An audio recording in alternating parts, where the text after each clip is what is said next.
Good morning.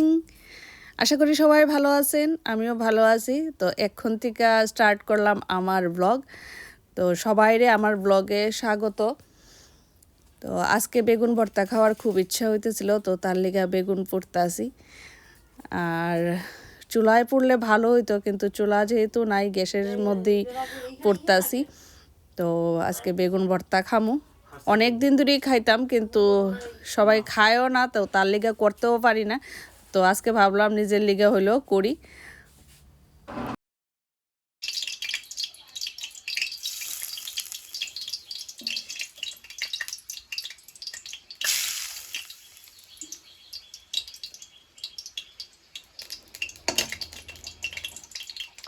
এখন বাজে 10:30।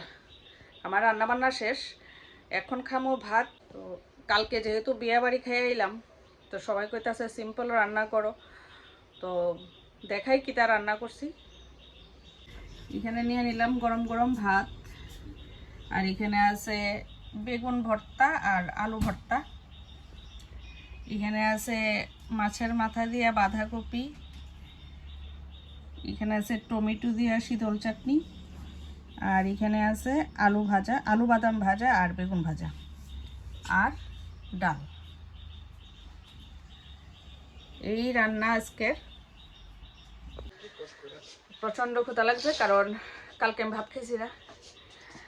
তো এখন খামো ভাত, তারপরে অন্য কিছু করবো। ঘর একদম মানে লন্ড ভন্ড হয়ে রয়েছে। কালকে যেমন জামা কাপড় আইনা খুলে পালাইছিলাম, এটি এমনই রয়েছে। তো এটি সব কিছু গুছাইতে দিব, আগে ভাতটা খাই, কারণ প্রচণ্ড ক্ষুধা লাগছে। তো চলো আগে ভাত খাই, তারপরে তোমরা লগে আয়া কথা কইতেছি। তো ভাত খেয়ে এলাম। আমার ঘরের অবস্থা কোনো রকম, বিছনাটা গুছাইয়া রাখছি, মানে বিছনাটা মনে 10:30টার সময় মনে বিছনা তুলছি। আর আমার ঘরের অবস্থা দেখাই, কালকে যে মানে বিয়া টিয়াত গেলাম, আয়া মানে জামা কাপড়ের কি অবস্থা করে রাখছি ভালো, আমি দেখাইতেছি। এই যে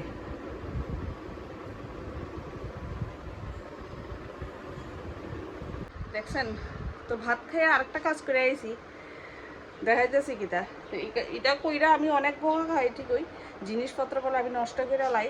তারপরও আমার একটা রূপ, মানে এটা একটু পরিষ্কার টরিষ্কার না থাকলে আমার অশান্তি লাগে। আমার মানে আমি বুঝছি না, এটা আমারই নিয়ে না অন্য কারো আছে, কিন্তু আমার এই কিছুদিন পরে পরেই এটা করণ লাগে। আমি দেখাইতেছি কিতা করছি, চলো।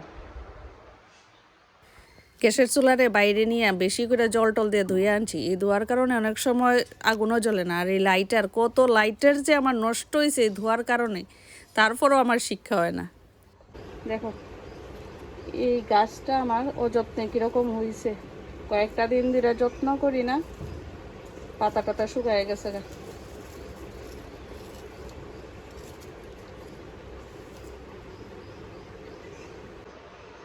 কার কার ফ্যান চলা শুরু হয়ে গেছে গা। এই যে আমার ঘরের তো ফ্যান কোনোদিনই বন্ধ হয় না, মানে এত শীতের মধ্যেও মানে ফ্যান এটা চলতেই থাকে। কারণ আমার বড় ছেলে ফ্যান ছাড়া ঘুমাইতে পারে না, যত শীত মানে ফ্যান ছাড়া থাকতেই পারে না। তো এই ফ্যানের নিচে আমরা থাকার লাগে, কিছু করার নাই। তো যাই হোক, কাপড়টা আগে গুছাই, তারপরে এই যে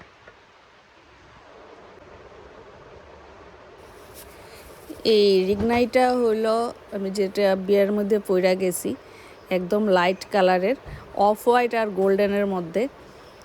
আর এটা পইরা গেছি তো ঠিকই, কিন্তু এত টেনশনে আসলাম কোনো দাগ নেই পরে, যেহেতু এত লাইট কালার, কোনো কিছু মানে পরলে একদম বোঝা যাইব, এটা ঢাকা যাইতো না। তো খুব টেনশনে এটা পইরা আইছি, মানে মানে বাড়িতে আয়া রাখলাম। আয়া দেখলাম যে কোনো দাগ টাগ পড়ছে নি। তারপরও ছেলে এটার মধ্যে একটু কফি ফালাই দিছিল, তারপরে লগে লগে ধুইয়া লাইছিলাম, আয়া দেখছি আর দাগ টাগ নাই। যাই হোক, এত লাইট কালার ড্রেস পরা খুবই মুশকিল, বিশেষ করে বিয়ে বাড়িটারই। তো একটা একটা করে সব জামা কাপড় গুছাইয়া রাখতেইব আবার ভিতরে, পরে মানে ইস্তারি করমু। আর আগেরও জামা কাপড় কিছু আসলো, তাড়াহুড়ো এটিও আর গুছানি হয়েছে না।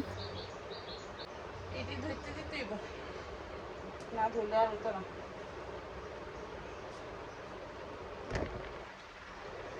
যাক, এটি গুছানো হয়ে আছে, অনেক যাবো স্নানে, একটু রেস্ট করুন তারপরে যাবো স্নানে। আর ভালো লাগতেছে না, এত কাজ ভালো লাগে না আমার। দুপুর হয়ে গেছে গা, আমার স্নান টান শেষ।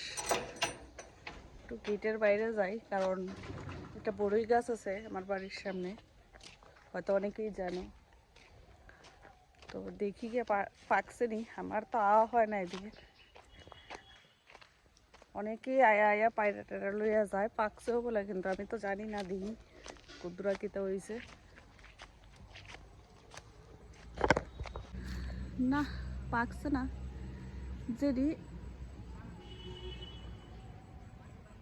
যেডি পাকছে এডি পায়রা আলাইছে, দেখো যেডি হাতের কাছে মানে হাতে পারা যায়, এইটি যেটি পাকছিল এটি পায়রা লইয়া গেছে গা। খাক, খাওয়ার জিনিস খাইবই।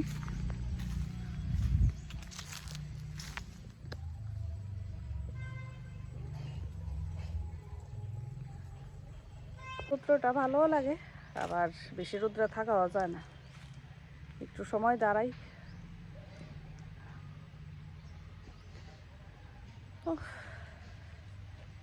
পাকার আগেই বড়ই শেষ হয়ে যেতেছে। আমি তো খাই না, আমার কোনো ইচ্ছেও না খাইতে।